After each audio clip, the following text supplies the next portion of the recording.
This video. If you are new here, this is Renan. I am Lex, and today we are discussing the Bahrain Grand Prix, and I will take you everything that happened from FP1 to the Grand Prix. And also, if you're new here, you don't realize that this video is about 18 hours late. Sorry, y'all. I just was tired and didn't have the energy. Either way, it's here. Please enjoy. I love you all. Make your decisions and roll the intro.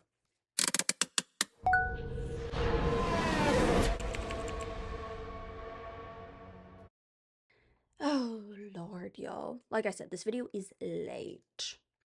So, oops. Um, Also, thank you for 1,400 subscribers.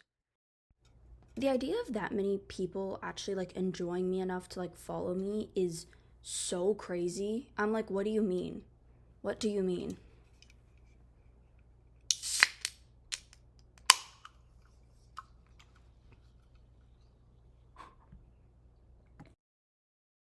Normally the Red Bull's not this close to the mic, but I just looked at how on like the audio track it looked crazy. Either way, like I said, we were talking about Bahrain, but yeah, it's crazy to me the idea that 1,400 people actually enjoy my content.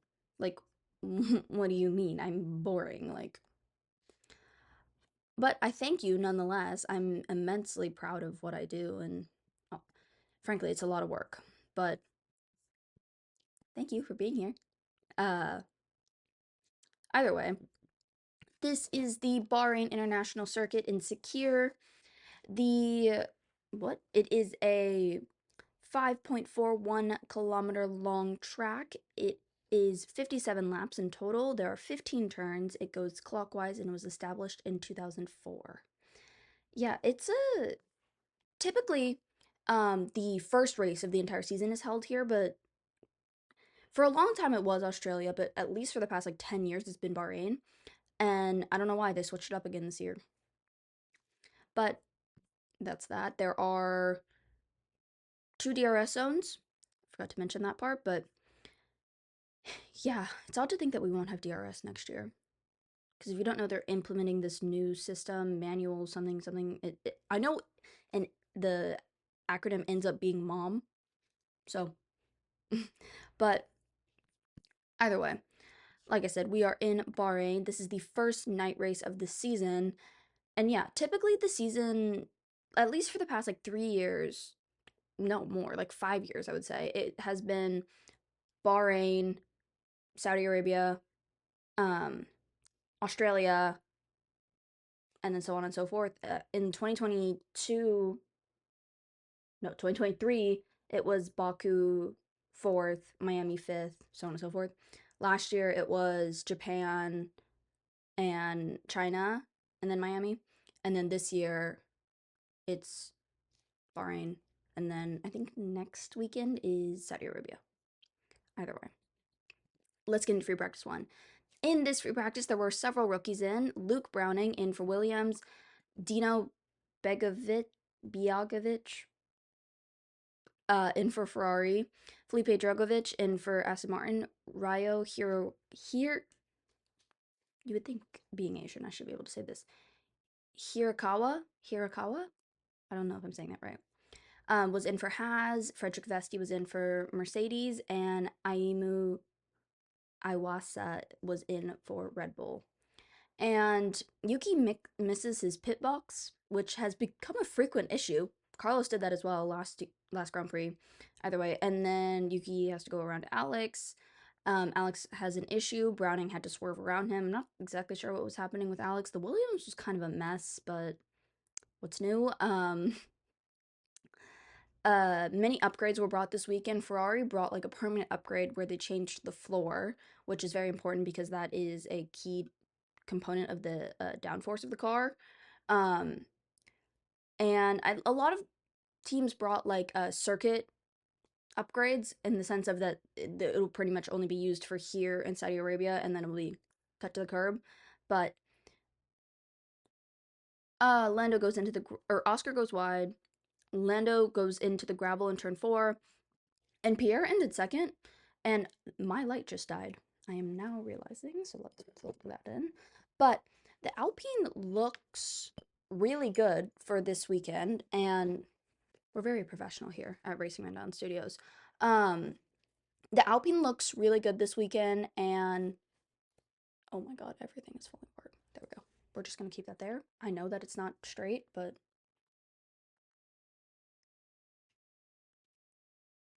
let's just pray it stays. Either way, the Alpine looks really good this weekend, and frankly, that's surprising if we look at where the Alpine has been. In free practice 2, we have Charles Leclerc has a lockup on 10, and then Max goes wine on turn 10. Fernando's wheel, like his wheel, driving wheel, comes off in the middle of the session. And frankly, we know that the Aston Martin is a mess. But to have your, well, technically it's really not the car's fault, but either way, it was just amusing. I'm like, what do you mean your wheel came off in the middle of the session? What does that mean? But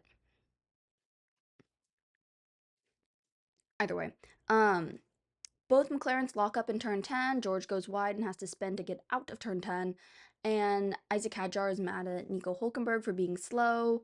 And Oscar Piastri looks très bien au cet week-end. C'est très important parce que il est troisième dans le compétition de pilote. I'm not sure if any of that was correct. Either way, and we get on to free practice 3. McLaren is just looking amazing this weekend, specifically Oscar Piastri, but Lando just seems like a bit off. Like, I don't know, he doesn't seem like he's on his A game. But Leclerc lost his mirror somehow. Ferrari's a mess. Ferrari's a mess, Williams is a mess, McLaren looks great. That's pretty much the summary. Max is struggling for grip. Max Verstappen. Max goes into the gravel on turn 4, and Nico Hulkenberg's car goes into anti-stall and had to pull over in turn 8. Yeah. And now we get on to qualifying. In Q1, Isaac Hadjar looks très bien.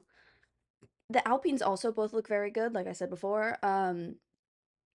Both of the or what? I just skipped an entire section. In Q2, Ocken crashes at third. He just kind of wiggles when going into the turn of one and just and spins. So not great, but he's fine. The car wasn't fine, but um, and then what? Sorry, Q3. Both of the Red Bulls were in Q3 for the first time in a while. I don't remember the last time they were both in. I know that they weren't last race, but I don't know if they've been both in Q3 within 2024. Or what? We're not in 2024. With in 2024 honestly too, but in 2025. But yeah. And Kemi jumps to the pole and I was like, are we about to see something, another historic thing that Kemi's done? Um Lando, like I said, Lando just seemed a bit off and ended up qualifying P6, which obviously isn't horrible, but from the from where McLaren is at pace, what do you mean? What do you mean? But I mean, we saw Checo, so that should be an explanation in itself. Either way, Oscar ends up on pole with George Russell in P2. I believe I'll put the results on the screen, but oh, here we go, perfect. Charles is in third, Kimi Antonelli is in fourth, Pierre Gasly is in fifth, Lando is in sixth, Max is in seventh, Carlos Sainz is in eighth, Lewis Hamilton is in ninth, and rounding out the top 10 is Yuki Tsunoda. Um, yeah, my thing with Bahrain is that like it's a great circuit, don't get me wrong, but it's nothing to write home about. You know, it's not like one of those races where you're like on the edge of your seat the entire time. No, it's a good race. It's far from being boring, but like it's like I said, it's not a race where you're like, "Oh my God, I wonder what's going to happen." Um, okay. Speaking of the race, Lando started on softs, and I didn't write down. Why didn't I write what anyone else started on? Either way, Lando starts on softs, most likely so he could get a lot of overtakes done within the first lap, which he did, and he ended in P3 by the end of the first lap. Lando then gets a grid box penalty, which it means that he was just up too far when starting in the race, and so he gets a 5-second penalty. But the funny part to me was Max Verstappen tattling on him. He was like, Lando's too far up in his box. Because frankly, I'm sure the FIA would have noticed, but like they wouldn't have noticed as soon. Let's be honest. That's like one of the funniest things to me is when the drivers tattle on each other, because I'm like, you are full grown men, which I get it. Don't get me wrong, but like it's just funny to me. Um, Charles makes it into P3. Yuki and Carlos Sainz have contact, but it was fine. Then there was a safety car, but I don't remember why, and I didn't write why. Uh, and that could change a safety car really, because this wasn't a virtual safety car. This was a full safety car, and so a safety car can change the entire race. I feel like virtual safety cars more, or I don't really know honestly, but sorry. Yeah, when you're pitting under a virtual safety car or a real safety car, it basically takes off like a bunch of the time than a normal pit would, because if you're pitting under a safety car, everyone's slowed down and is at a slower rate and there is no overtaking. And so wherever you end is wherever you end. So it's just better. Um and a lot of the times teams and teams will hope for a safety car if they put their driver on a tire that like needs to be changed soon, such as a soft. They'll put them on softs, and then if it's like a Monaco where there's lots of safety cars, then they'll just hope that they get an early safety car. So then it's like strategy. Uh, Lando, Lando, Lewis, and Charles were fighting after the green flag was waved. Lando is okay. So when the green flag was waved or when the safety car was taken out, it was Charles, Lando, Lewis. Okay.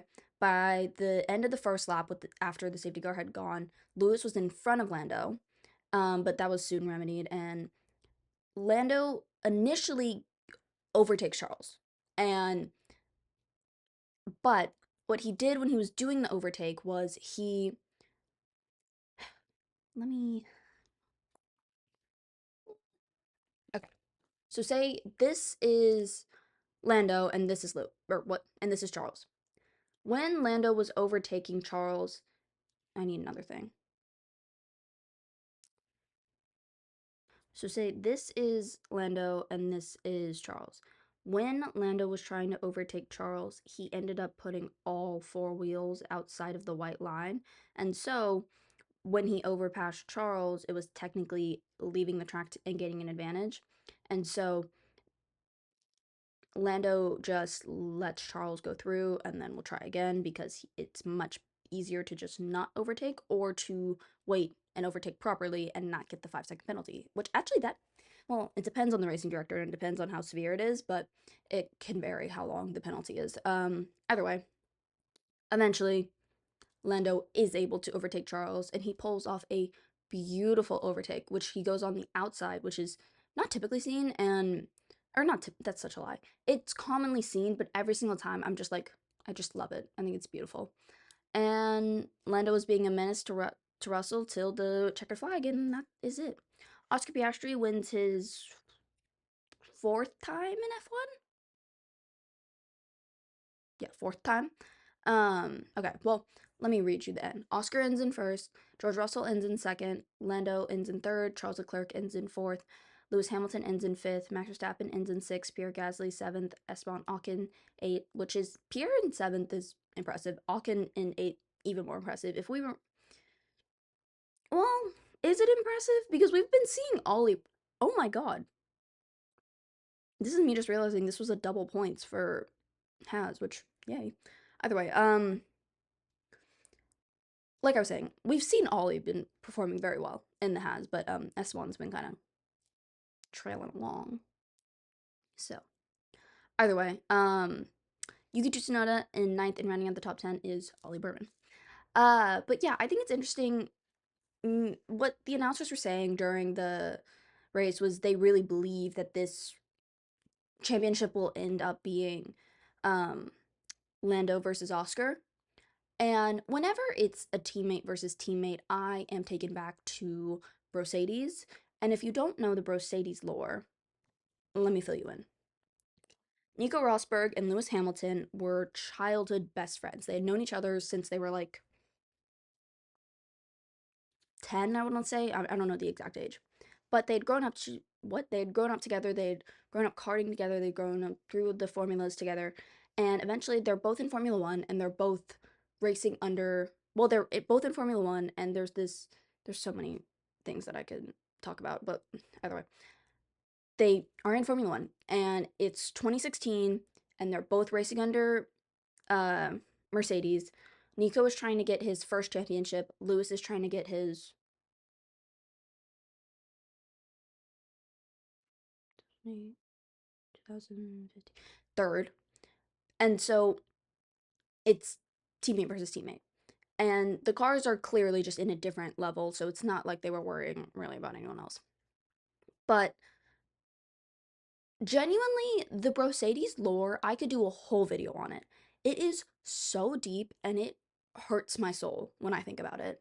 One of my favorite comparisons of it is to Antigone, but not like Antigone in it. If you've passed ninth grade English, you probably have read Antigone. But if you don't know, in the story of Antigone, it's like the end of Oedipus, and Antigone's two brothers, Autocles and okay, her brothers are Autocles and Polynices, and after Oedipus blinds himself after realizing, oh, I had sex with my mother and had children with her. If you have no idea what I'm talking about, this sounds so crazy. This is crazy, point blank. But either way, the two brothers, they have to fight to win the crown. And during the fight, they end up killing each other. So neither of them get the crown.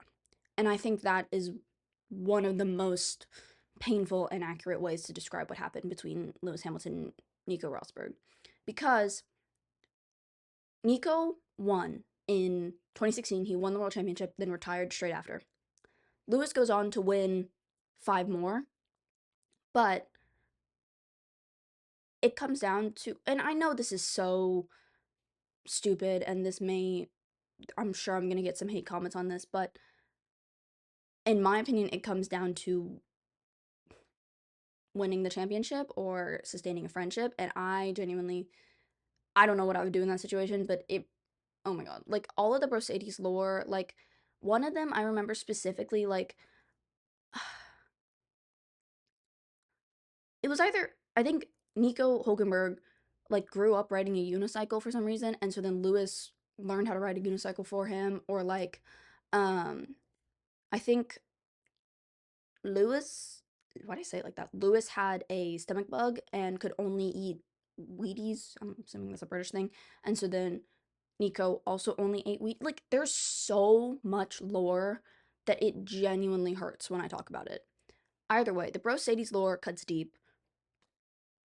The funny thing is this happened in 2016, 2017, or 2015, 2016.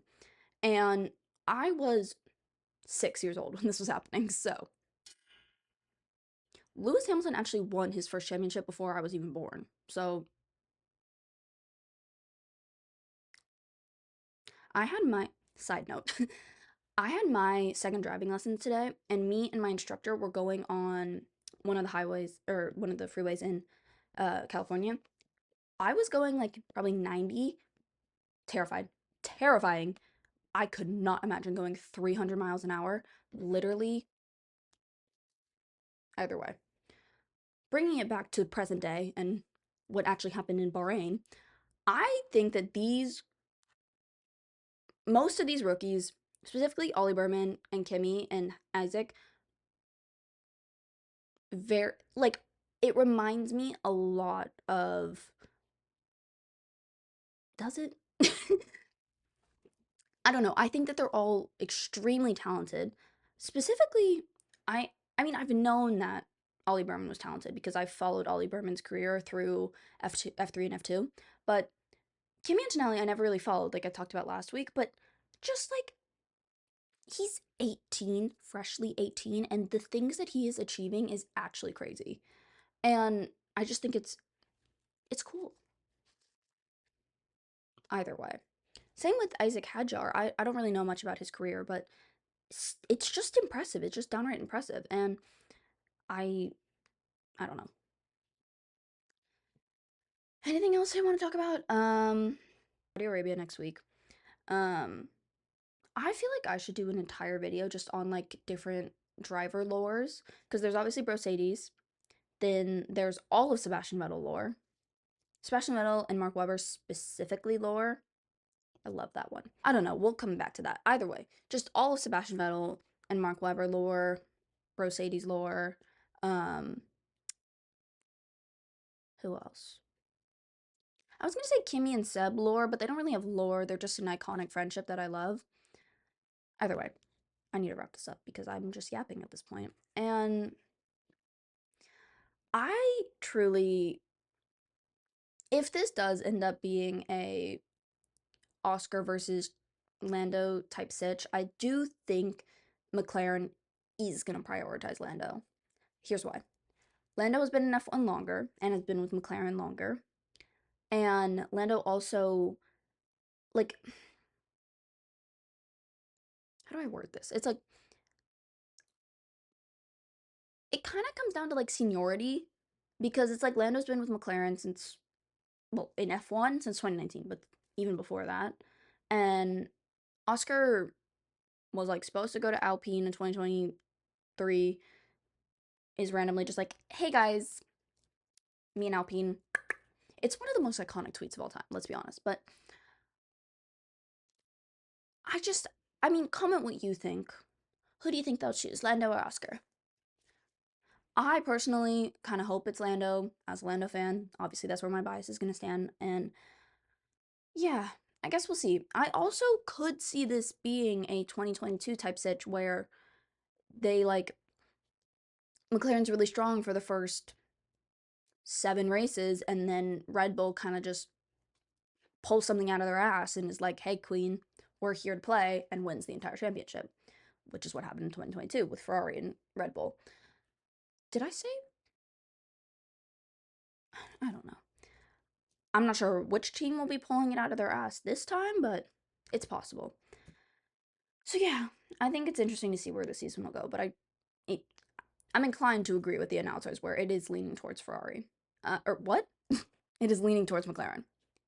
Either way, that is everything you need to know about the Bahrain Grand Prix and more because I just wanted to yap. And yeah, make sure to come back next week to see the Saudi Arabian Grand Prix rundown. And if you missed the. Where the fuck were we last week? Japan? Yeah. If you missed anything from Japan or any of the races of the 2024, 2025, what? 2025, 2024, 2023 seasons, you can go check out season 1, 2, and 3 of Racing Rundown. Either way, I love you all. Make decisions. And yeah, see you next week. Hopefully. Roll the intro. Intro. What? Roll the outro.